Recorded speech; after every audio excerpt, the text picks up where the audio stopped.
Guys, welcome to Better Bachelor. My name is Joker with a face for radio and a voice for print. This just happened a short while ago, and I wanted to talk about this quickly. I haven't even made the thumbnail for it. It's 10:30 at night. I was kind of winding down for the evening, and of course, I'm always sitting around looking for articles to read, and I came across this one. Greta Thunberg gets dragged on Twitter after botched burn of Andrew Tate. Now, a lot of people are going to come out thinking this is a story about Andrew Tate or Greta Thunberg.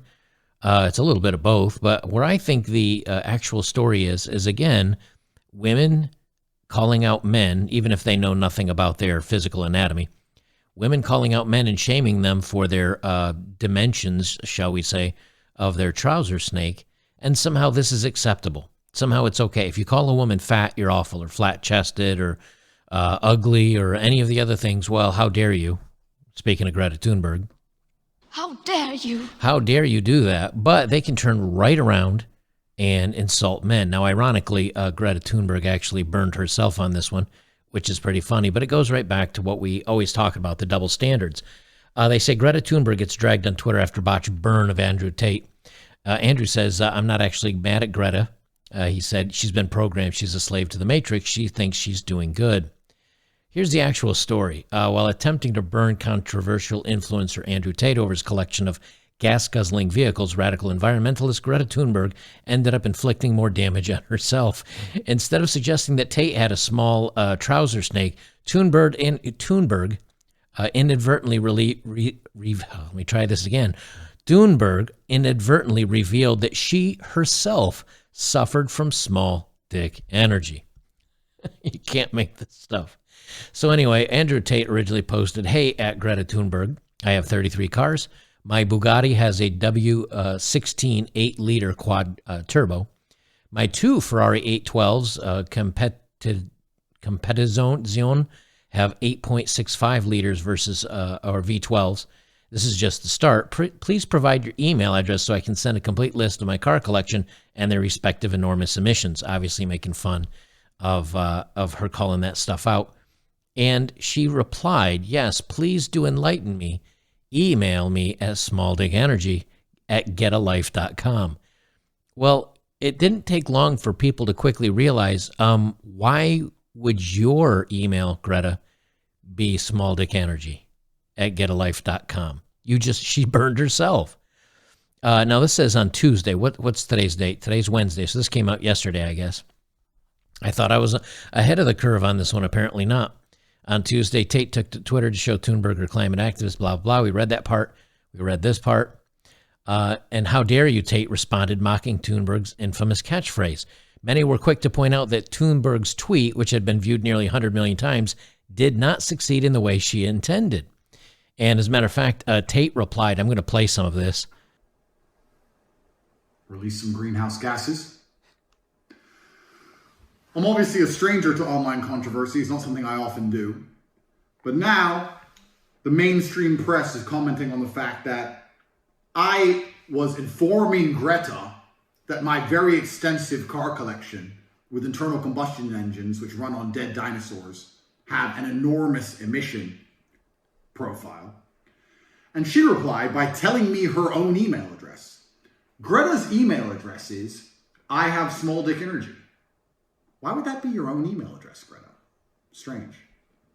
Let me just interrupt here. As much as Tate can come across as a little brusque sometimes, just like in the video I did a few days ago about him saying, "Hey, like I don't disagree with the guy on all his stuff, but I don't agree necessarily with his message on Christmas Day." In the same token, here I am, 2 days later, turning around and saying, "Hey, this is really funny and it's an awesome tweet." And this is, I love the clapback that he's doing here. So I'll let him continue here. I just wanted to state that. And also, I don't want to assume her gender. It's 50-50, but it is what it is. I'm not actually mad at Greta. Please bring me pizza and make sure that these boxes are not recycled. Thank you. So I'm not actually mad at Greta, right? Because she doesn't realize she's been programmed. She doesn't. And he kind of goes down the road of her agenda and all this stuff, saying it's not her fault. It's her trainers and her handlers. I think he sums it up here. Welcome to a new episode of The Clown Show. But now I know, at least, that Greta with a little hate-filled face, bitter, sitting somewhere without the heating on, in the cold, a little hat, shivering, views my tweets, which is going to make my Twitter account far more fun into eternity.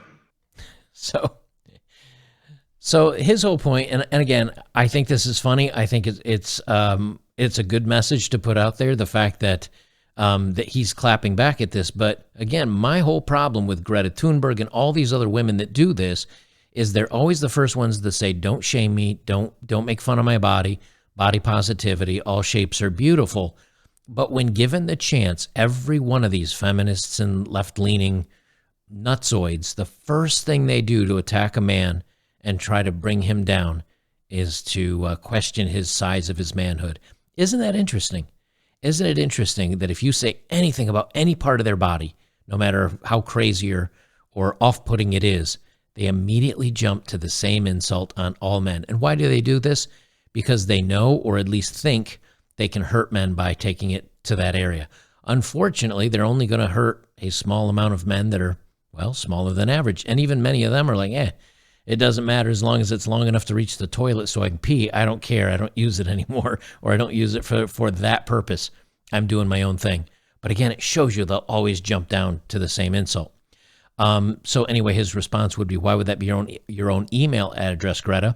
Tate asked in a video addressing the incident. Obviously, I don't want to assume her gender. It's 50-50, but it is what it is. And he says, I'm not actually mad. Matt Walsh, who's did the movie What is a Woman, and it's a very good documentary.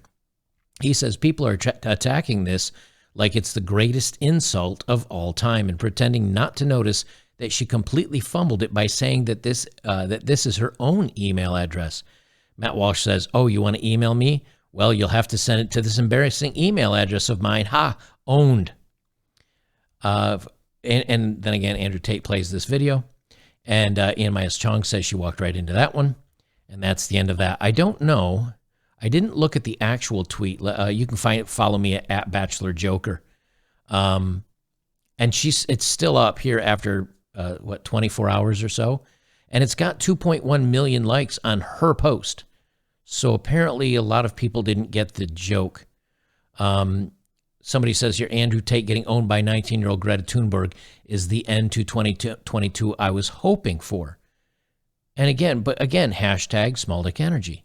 They're fine. They're fine calling someone out on their body shape or whatever proportions they have, so long as it meets their narrative. But be sure, if someone turned around and claimed that she was just a fat little 19-year-old butterball, or it looks like she has fetal alcohol syndrome or whatever else, they would be shamed for mentioning anything about her.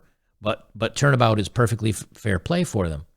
And of course, again, she's got all these likes on this stuff out of 121 million views. And again, they have no problems with insulting men and body shaming men. So just remember that it always goes one way, which we know. But furthermore, when they say you can't say anything about them or you're the bad guy, they will turn right around and use it against you. And the moment that you clap back with anything, they're going to turn right around and say that you're wrong again. I just thought this was kind of an interesting moral to the, maybe not a moral to the story, but an interesting story where the moral is kind of always the same. They'll do to you, and don't dare you do it back to them. I'll have another video out for you guys shortly. We'll see you in the next one.